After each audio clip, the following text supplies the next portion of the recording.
Hi, how's it going? I'm Shane. I'm an artist from Dublin. I work doing a lot of street art. I'm also a big oil painting fan, although I haven't done it for a while.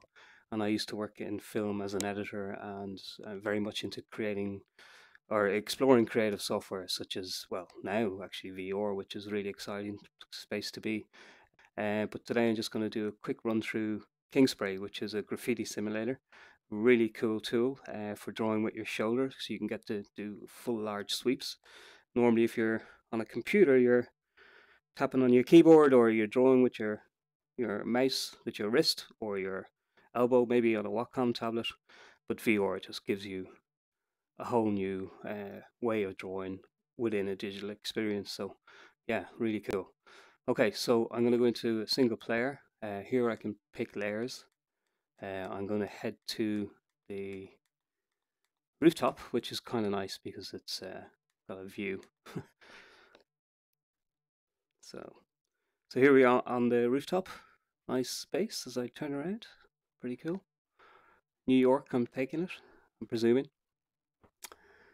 Okay, controls. Spray can, right hand, spray in there. Left hand, colors, clean to clean a wall if I make a mistake. I think the undos are only one. So if I spray, let's pick a color. If I spray a color and another color, I think I can only undo once. Oh, I can do two. Okay, that's okay. It's good to know. Clean will clean the wall. Grant. My bottom button under the toggle is picking up these cans. It's the joystick. And then the bottom button under that will zap me around the place. So you can kind of aim where you want to go. There is music in the program. So if I see the boombox there. So if I click down on the toggle, I'll get my menu and I can play music here, or I have lots of different options here. Save, load, location I think is for sharing, that kind of stuff. Options will give me a 3D60 cam, which will record your environment after you paint. It's good for screen playbacks, that kind of stuff. Projector is kind of a guide for drawing, which I'll run through in a bit. Drips for putting wet paint on. Vibrate, which is kind of nice because it gives a little bit of shake to the controller and just reminds you that, you know, you're painting. Not that you need that. Once you're in here and you get going, it gets very in immersive. It's actually a really good experience. It's actually weirder coming out when you've finished. Okay, so back to home, and now I'm just going to run through the colors quickly. So, and how I use it. It's really good to actually come in and also try and discover this stuff yourself. So I'm going to leave some stuff off the menu, because as you discover stuff in VR, I think that's part of the experience.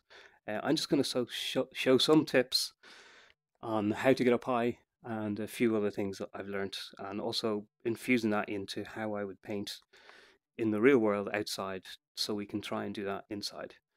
For example, I can't measure this wall. I don't know how long it is. I can only use approximates.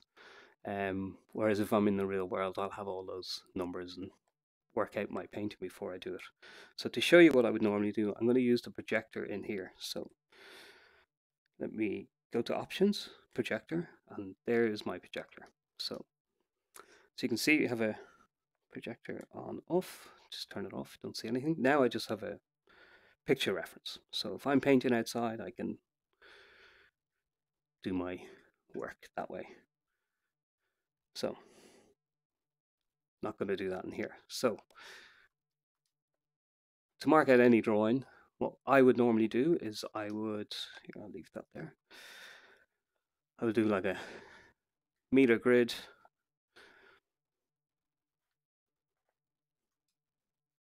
I'm in a semi-small space here, so I'm zapping around a bit. So that's say 1 meter, 2, that's 1A, and 2, oh, sorry, 2A, 2B, 2A, oh, and here. Okay, so that would me grid out my wall. So to show you what that looks like, I'm going to go in here, slide through my images, and you can kind of see it here. So I would have my 1, 2, 3, 4, 5, 6, 7, 8, 10 all the way along the wall, and then a 1, 2, 3, 4, 5, 6 down or up, whichever is the straighter line on the surface. So sometimes you might be drawing on a wall that is on a curved path or something like that, or going down a hill. So whichever is the straightest line, I would take my reference from that part of the building. Here, it's all pretty straight, so we're cool. So using that square idea, I then draw in the various squares to kind of get a guide of my picture, stand back, have a look, make sure they all connect, and then I bury into painting it. So in KingSpray, I do a similar thing. So I set up the projector. I'm going to use a different image for this because this one's quite dark.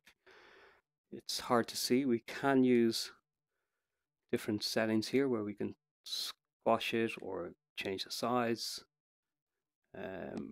We can also change the additive layers or the light layers, as it were, and Photoshop and GIMP and any other software has the same things, add and multiply. And then we can see a little bit more definitive of the shape. So let me just draw out the flower, I suppose. So once I'm happy with my setup, what I'll do then is I'll come in and I'll just outline. So is this cheating? I don't know. I used to use projectors on canvas. I actually found they were pretty good because my canvas work was pretty detailed. I would do a lot of kind of not reality but semi-real kind of oil paintings. But I found when I was using the projector that once I draw over these lines, that when you start to do your second layer, those lines quickly disappear, and then you're building up your oil layers. So I kind of paint a little bit like that in street art on the walls, which is a little bit different to other people because it's more of a painting background rather than a. I find it very time consuming actually compared to other artists who are amazing the way they can just bang stuff up really quickly and get proportionals right. I'm a little bit more of a worrier. Anyway, I found with bending when you're pushing on a canvas and you're pressing it, that the lines aren't as accurate as you need them to be for the type of painting I was doing. So it was actually quicker for me to grid the canvas, and then paint that way.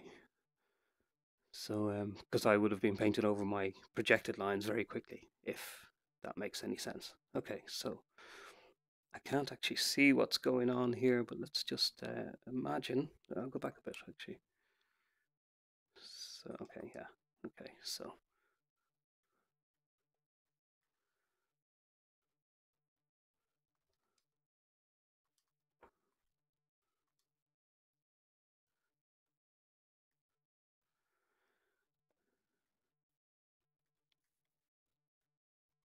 okay, so that's enough to show you for now. So let me just. Okay, so imagine I've painted out the whole thing and I'm happy.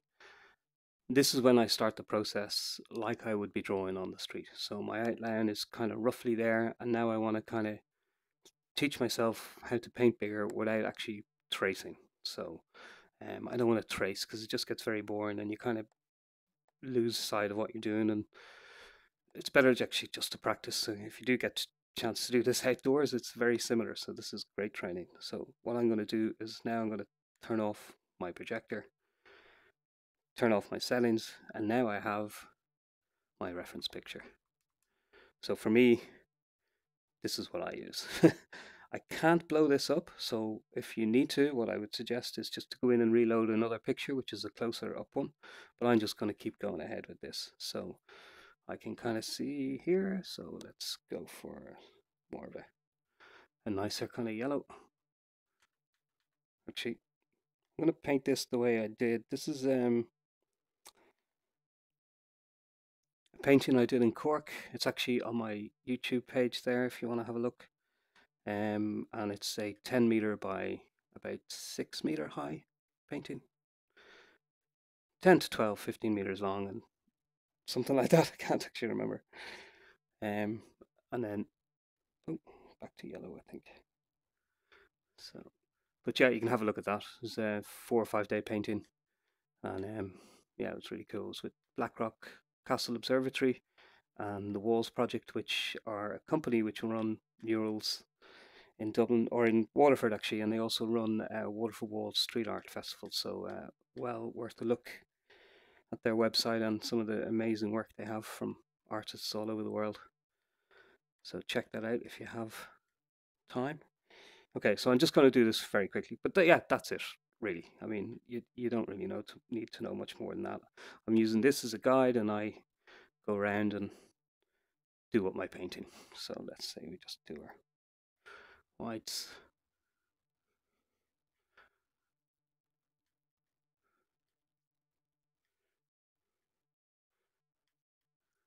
Anyway, so that's it. You get the idea.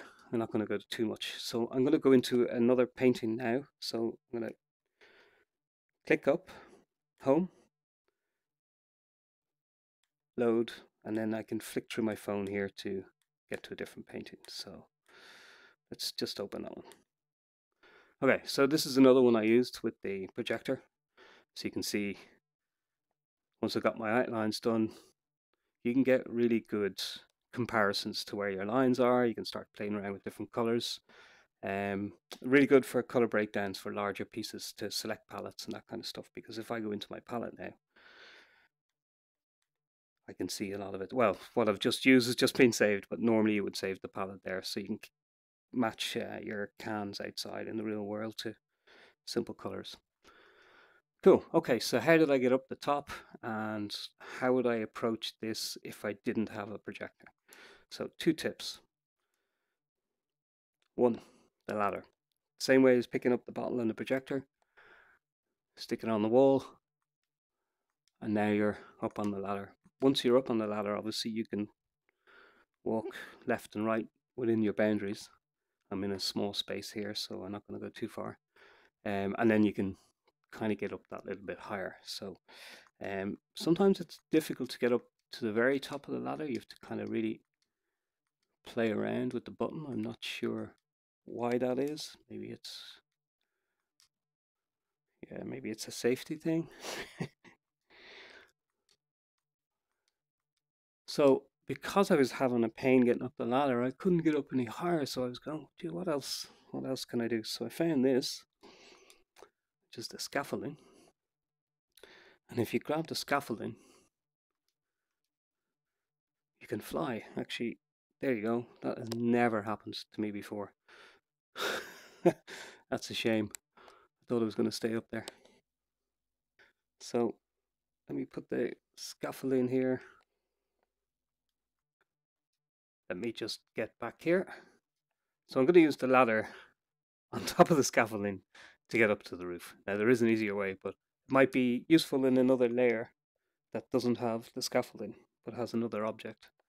So that was literally it. Just pop the ladder on, and then if you click around here enough times, I'm not sure exactly where you aim because it seems different every time.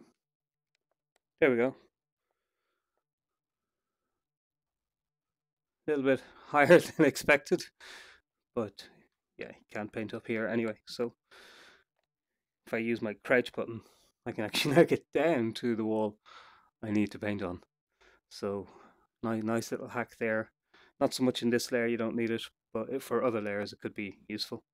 I'll show you what I mean now. So if I take the ladder, throw it away, if I just grab this and slowly lift it and drop, it'll snap to the top, and that'll give me access back up to where I wanted to be. Cool.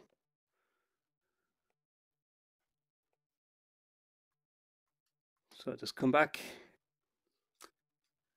and that's it. Cool. Thanks for watching. Just quick overview on KingSpray, the palette tools, the cans, which is all about the arm and the painting and getting those nice big flows, which you won't get on a desktop. Really cool space to be working digitally. Just like the real thing, to be honest. It's really cool. I'm going to do a few more pieces on other software such as Oculus Medium, Quill, and also Masterpiece Studio. I'm still kind of learning that stuff, but I'm going to try and see how I'm going to use it into a workflow, into animation, and back out to normal editing tools such as Resolve, Avid, that kind of thing.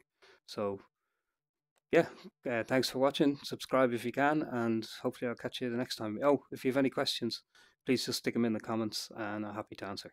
Cheers, thank you, bye.